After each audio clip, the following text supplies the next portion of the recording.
This channel does not promote any violent, harmful, or illegal activities. All content provided by this channel is meant for an education purpose only. নমস্কার, আপনারা দেখছেন টিভি9 বাংলা। আমি শুভজিৎ রয়েছি আপনাদের সঙ্গে। সন্দেশখালীর দুর্গা মণ্ডপ এলাকা, সন্দেশখালীর তুষখালী এলাকা, সেখানে উন্নয়ন দেখতে পাওয়া যাচ্ছে শুধু সাইনবোর্ডে। এলাকার বাসিন্দারা কি অভিযোগ করছেন?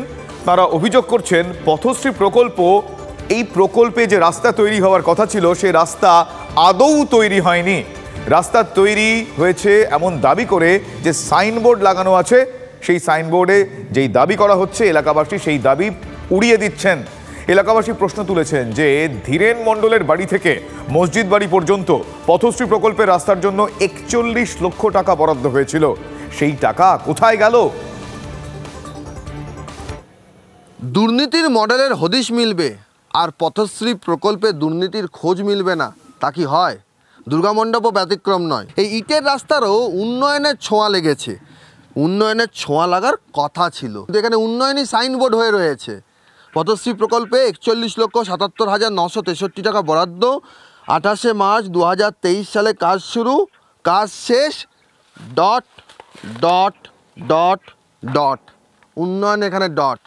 রাস্তা ধীরেন মণ্ডলের বাড়ি থেকে এই রাস্তা মসজিদ বাড়ি পর্যন্ত হওয়ার কথা ছিল।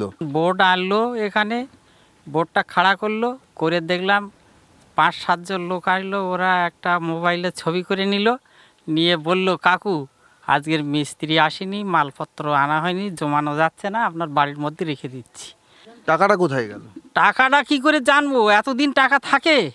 রাস্তাটা আজকে ২০-২৫ বছর ওইভাবে পড়ে আছে।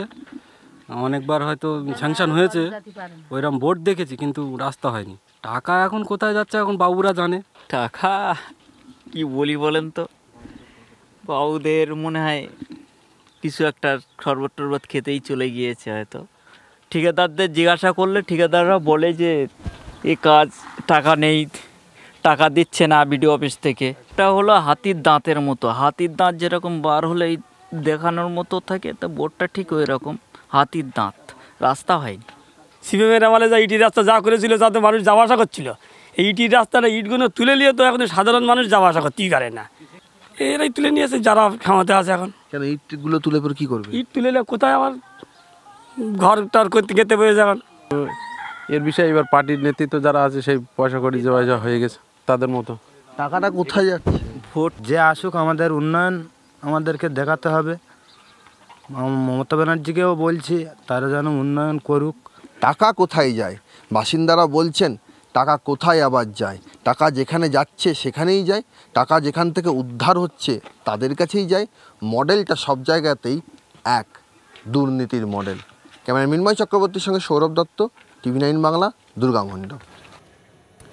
পাশাপাশি সন্দেশখালীর বাসিন্দাদের আরও অত্যন্ত গুরুত্বপূর্ণ প্রাসঙ্গিক দাবি রয়েছে। কি?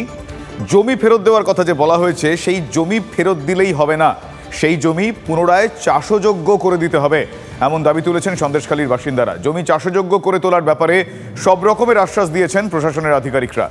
গতকাল সন্দেশখালী ২ নম্বর পঞ্চায়েত অফিসে বৈঠক করেন বিডিও, এডিএম সহ অন্যান্য দপ্তরের অফিসাররা। সূত্র মারফত যেটা আমরা জানতে পাচ্ছি, যেসব জমির চরিত্র বদলে ভেড়ি তৈরি হয়েছিল সেই সব জমি ফের চাষযোগ্য করার ব্যাপারে আধিকারিকরা যৌথ পরিদর্শন করবেন।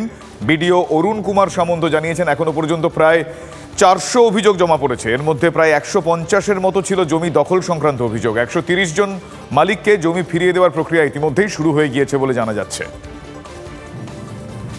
চাষবাস করলে এবছর বোঝা যাবে যে কতটা যে হ্যাঁ শিওর না। আবার হচ্ছে হয়তো আবার কাড়ি নিল কেউ, এসে হচ্ছে বলে যায় এসব হবে না। আবার এরকম শেখ শাহজাহান গুন্ডা বাহিনী এসে যদি আবার জল তুলে দেয় তো আবার বিপদ। এখন পরিস্থিতি একটুখানি অসুবিধা হবে প্রথম বছরটা। গাছগুলো মরে যাচ্ছে, তাহলে আর আমরা তৈরি করতে পারবো? এখান থেকে 5 বছর আবার পিছিয়ে যেতে হবে। আমাদের মিষ্টি জল আসবে, একের পর এক ধোয়াট খাবে, চাষবাস করব, আবার গাছ লাগাবো, ফলকার গাছ, তবে তা আমাদের বয়স কেটে যাবে। এখন তো আমাদের 60 বছর বয়স। এই ভেড়িগুলো ভেঙে আবার সব ভরাট করে দেবে বলছে, দিয়ে যখন চাষটা হবে তবে তো আমাদের মনে আনন্দটা আসবে। স্থানীয় বিডিও অফিসের তরফ থেকে দাবি করা হচ্ছে যে প্রতিদিনই নতুন নতুন অভিযোগ জমা পড়ছে এবং সেই সমস্ত অভিযোগ দ্রুততার সঙ্গে খতিয়ে দেখা হচ্ছে এবং 2 থেকে 3 দিনের মধ্যে সেই সমস্ত সমস্যার সমাধান করে জমির মালিককে তাদের নিজেদের জমি ফিরিয়ে দেওয়া হচ্ছে। তবে যারা বা জমির মালিকরা এখনও পর্যন্ত জমি ফিরে পেয়েছেন তারা কিন্তু সম্পূর্ণরূপে আশ্বস্ত হতে পারছেন না। কোথাও গিয়ে জমি ফিরে পেয়ে তারা খুশি অবশ্যই, কিন্তু তারা যেটা দাবি করছেন যে যতক্ষণ না পর্যন্ত তাদের সেই পুরনো চাষযোগ্য জমি ফিরে আসছে বা এই যে ভেরিতে নোনা জল এতদিন ধরে ছিল সেই জমি চাষের উপযোগ্য না হয়ে উঠছে ততদিন তারা সম্পূর্ণরূপে খুশি হতে পারছেন না। এবং সেই জায়গা থেকেই যেটা স্থানীয় বিডিও অফিসের তরফ থেকে বা যারা আধিকারিকরা রয়েছেন তারা যেমনটা দাবি করছেন যে ইতিমধ্যেই তারা সংশ্লিষ্ট দপ্তরের সঙ্গে আলোচনা করছেন যে এই সমস্ত জমি, যে সমস্ত জমি চাষযোগ্য জমিতে এতদিন ধরে ভেরি ছিল সেগুলোকে কি করে তার পুরনো চরিত্রে ফিরিয়ে দেওয়া যায় বা আবার যাতে চাষযোগ্য হয়ে ওঠে দ্রুততার সঙ্গে সেই চেষ্টাও কিন্তু করা হচ্ছে। তার পাশাপাশি যেটা সবথেকে উল্লেখযোগ্য, এখনও পর্যন্ত যে সমস্ত অভিযোগগুলো জমা পড়েছে তার মধ্যে সন্দেশখালী 2 নম্বর ব্লকের দাড়ির জঙ্গল মৌজাতেই কিন্তু সবথেকে বেশি অভিযোগ। তার পাশাপাশি জেলিয়াখালী রয়েছে, অন্যান্য আরও কয়েকটি জায়গা বা গ্রাম রয়েছে। তবে এই দাড়ির জঙ্গল যে মৌজা সেখানকার যে গ্রামের বাসিন্দারা রয়েছেন তাদেরকে কিন্তু ইতিমধ্যেই জমি ফিরিয়ে দেওয়ার যে প্রক্রিয়া স্থানীয় প্রশাসনের তরফ থেকে শুরু হয়েছে। স্বাভাবিকভাবেই জমি ফিরে পেয়ে দীর্ঘদিন পরে গ্রামের বাসিন্দারা কিন্তু অনেকটাই খুশি। তবে তাদের জমি চাষযোগ্য হয়ে উঠলে তারা আরও খুশি হবেন এমনটাও কিন্তু দাবি করছেন। সন্দেশখালী থেকে ক্যামেরায় রজত শিকদারের সঙ্গে সুপ্রিয় গুহ, TV9 বাংলা। আর এই সন্দেশখালী নামটা যতবারই উচ্চারিত হচ্ছে মোটিভের মতো শেখ শাহজাহানের নাম চলে আসছে। তবে শেখ শাহজাহানের কীর্তি কিন্তু খুব কম নয়, দীর্ঘ সেই তালিকা। তার আরও এক কীর্তি ফাঁস হলো, কি সেটা?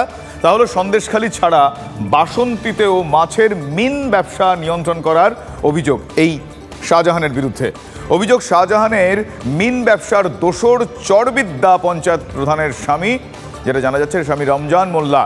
রমজানের অনুগামীদের মিন বিক্রি করতে বাধ্য হন জেলেরা, মানে এক প্রকার জোর করে তাদেরকে সেই পরিস্থিতির মধ্যে ফেলা হয়, জোর করা হয়।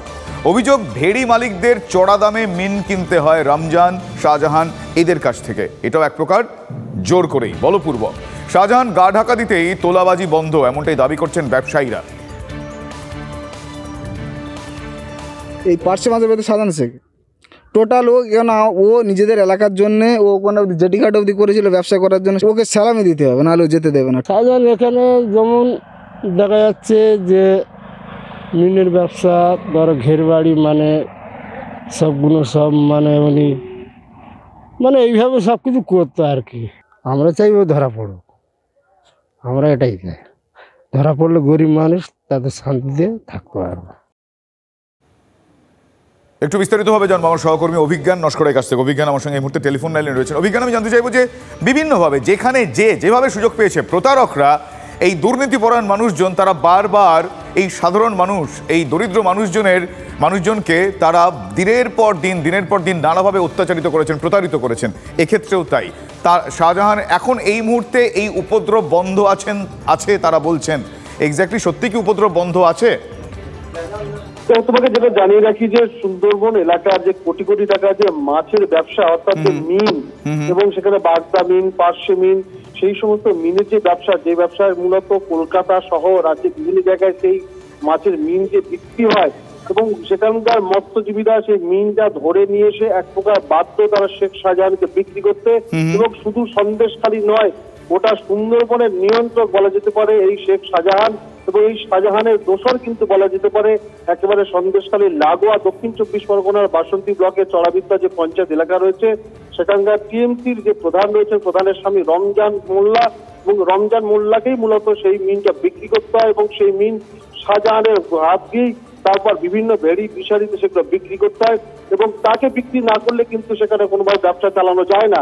এবং এখন যেহেতু শেখ শাহজাহানকে ইডি যেহেতু তাকে ধরার জন্য গিয়েছিল, তারপর থেকে বেপাত্তা হয়ে রয়েছে, যে কারণে আপাতত তোলাবাজি বন্ধ এমনটাই কিন্তু বলছেন সেখানকার হতদরিদ্র মৎস্যজীবীরা যারা সেখানে তারা মিন বিক্রি করেন।